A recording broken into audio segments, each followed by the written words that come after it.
11:15 দেখো এখনো পর্যন্ত কাজ হয়নি, স্নান হয়নি আমার। শুধু মাঝখান থেকে একটু রান্না করেছি।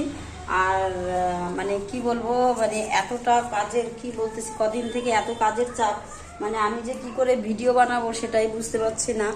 কারণ ভিডিও বানানোর মতন টাইম পাচ্ছি না, যে ভিডিওটা বানাবো সেই টাইমটা পাচ্ছি না। যে মানে এখনো বুঝতে পারছো 11:15 বাজে, আমার এখনো স্নান হয়নি, তার মধ্যে আমাকে আবার ভিডিও অফিস যেতে হবে।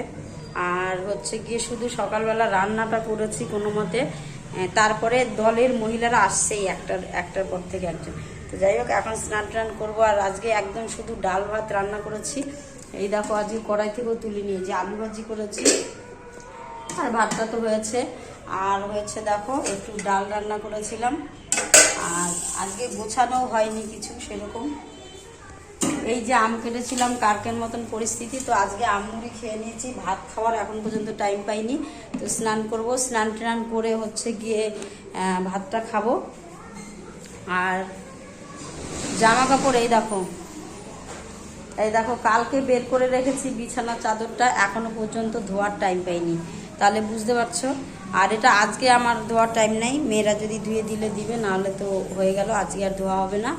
আর মেয়েকে বললাম একটু পূজাটা দিয়ে দিতে, আমি এখন স্নান করব। স্নান টান করে দেখি রেডি হয়ে তারপরে আবার মানে কিছু ফর্ম আছে ফিল আপ হবে। কারণ মানে কাজের চাপটা কেন বলো তো, মানে আমাদের অল্প কয়েকদিন টাইম দিয়েছে, শুধু হচ্ছে কিছু দলের মহিলাদের আর কি বাড়িতে বাড়িতে বাথরুম দেবে, যাদের আর কি বাথরুমগুলো নেই বা বানানোর মতন অবস্থা নেই। তো তাদেরই বাথরুমের জন্য ফর্মগুলো এবার একজন আসছে, নিয়ে যাচ্ছে, আবার লিখছে। তো এর জন্য এতটা দেরি হচ্ছে আমাদেরকে। তো আজকে হচ্ছে লাস্ট ডেট জমা দেওয়ার, তো আজকে সব ফিল আপ করে নিয়ে জমা করে দেবো। তো দেখি তোমরা সাথে থাকো, ভিডিওটা করতে থাকি, কতদূর কী করতে পারি সেটাও বলতে পারছি না। তো বুঝতেই পারছো আমার পরিস্থিতিটা। তো দেখো আমি একা একা লিখতে পারছিলাম না দেখে আবার আমার মেয়েও লিখে দিচ্ছে, ফর্মগুলো ফিল আপ করে দিচ্ছে, মানে সবাই সই করে এইগুলো দলের সব করে দিয়ে গেছে। আর ও এখন বসে বসে এগুলো, কারণ আমি যদি এখন লিখতে যাই অনেকটা টাইম লেগে যাবে, তো এর জন্য ওকে দিলাম, ও লিখে দেবে। তো আর আমি স্নান টান করে রেডি হয়ে আসছি। তো দেখো দেরি হয়ে যাচ্ছিল দেখে মেজো মেয়েকেও দিলাম যে কিছু ফর্ম তুমিও ফিল আপ করে দাও। তো দুজনে মিলে ফিল আপ করছে, আর আমি স্নান টান করে আমি চলে এসেছি খাওয়ার জন্য। কারণ খেয়ে নিতে হবে, কারণ আমার অলরেডি অনেকটা দেরি হয়ে গেছে। আর মিষ্টিকে দিলাম আমগুলো, ও নাকি ভাত খাবে না, আম খাবে, তাও আবার দেখো পাঁপড় দিয়ে। তো আমি নিয়েছি আলু ভাজা, পাঁপড় আর হচ্ছে লেবু, আর ডাল রান্না করেছি, তোমরা তো দেখলেই, তোমাদেরকে দেখিয়েছি। যাই হোক আজকে এইগুলো দিয়ে, কারণ রান্না করারও সময় নেই। আর কি বলবো, আমার মনে হয় সত্যি আমার ভিডিওটা আর করা হবে না মনে হয়। মানে সত্যি আমি খুব ভেঙে পড়েছি, এতটা কাজের চাপ, মানে সারাদিন দলের পিছনেই টাইম দিতে চলে যায়। আর কি বলবো, তার মধ্যে বৃষ্টি, মনে হয় ভিডিও করাটাই বন্ধ করে দিতে হবে।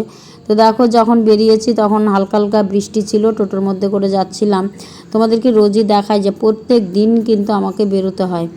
আর যাব বিডিও অফিসে, ওখানে আজকে আর অন্য কোথাও যাব না, আজকে শুধু হচ্ছে বিডিও অফিসেই যাব। কারণ ওখান থেকে আজকে যে কালেকশনগুলো করেছি ওগুলো সব আজকে জমা করব। আর জমা করার পরেই দেখো আমরা 3 সিএসপি এই যে 3জনই চলে এসেছি। তো আমরা এই যে দিদির রুমে, মানে আমাদের ডাব্লিউডিও রুমে ছিলাম। তো ওখান থেকে দেখো আমাকে কতগুলো ফর্ম দিয়েছে, এইগুলো আবার ফিল আপ করতে হবে। তো আরও ওরা দুজন চলে গেছে, আর আমি একাই রয়ে গেছি।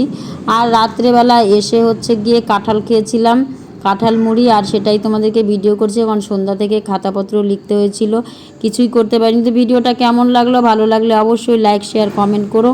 আজকের পর্যন্ত এই পর্যন্তই। আর মনে হয় না যে আমি কি করে যে ভিডিও করব সেটাই বুঝতে পারছি না, হয়তো বা ভিডিও বানানো হবেই না।